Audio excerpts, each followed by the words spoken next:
सरकार ए सरकार रे 7 जन मंत्री एससीबीसी समुदाय अच्छा 16 जन भितर केंद्र सरकार रे 27 जन मंत्री एससीबीसी समुदाय अच्छा केंद्र मंत्री धर्मेंद्र प्रधान ठारू आरंभ करके अश्विनी वैष्णव पर्यंत उपमुख्यमंत्री प्रभाती परिड़ा पर्यंत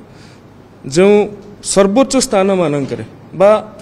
विमर्श करिवार निष्पत्ति नबार स्थान मानकरे एससीबीसी समुदाय को ही भारतीय जनता पार्टी प्रतिनिधित्व करोछि।